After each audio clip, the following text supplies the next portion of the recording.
امریکایي چارواکو او طالب استازو پر راتلونکي اقداماتو خبره ترې کړې دي. په سلامونه ما هرکلی کوم دوستانو، خدای دې وکړي چې جوړ او روغ اوسئ. د مطلب د شروع کېدو نه مخکې دغه ویډیو راسره تر پای وګورئ. په قطر کې د طالبانو د سیاسي دفتر ویاند وایی طالب او امریکایي استازو د افغان سولې په اړه د روانو مذاکراتو په دوام تېره شپه د راتلونکي اقداماتو په اړه په تفصیل سره غږېدلي دي. د دغه دفتر ویاند سهیل شاهین د جنوري پر 20 پر خپل ټویټري پیغام کې لیکلي چې دغه ناسته د طالبانو د سیاسي دفتر په مشر ملا عبدالغني برادر عباس ستانکزی، امیر خان متقي او د افغان سولې لپاره د امریکا ځانګړی استازی ډاکټر زلمي خلیلزاد او په افغانستان کې د نړیوالو ځواکونو د عمومي قوماندان سکاټ میلر ترمنځ ترسره شوه. نوموړي زیاته کړه چې د دواړو لورو د مذاکراتو ټیمونه ناسته به نن هم دوام ولري.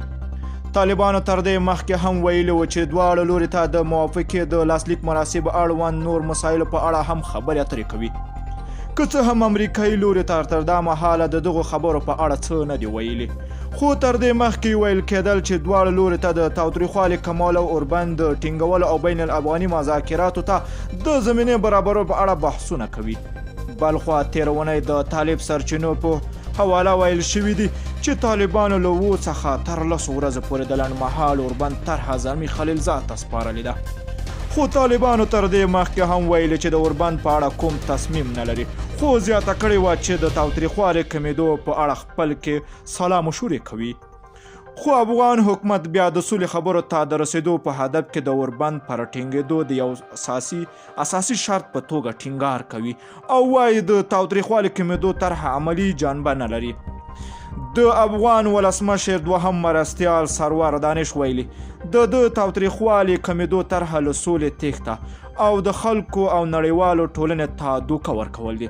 دوستانو، ستاسو خواږه نظرونه په کمنټ کې غواړم چې آیا طالب چارواکي باید څوک افغان سره اوربند ته کینی یا د عملیاتو کمیدو دپاره خپل وړاندیزونه مونی.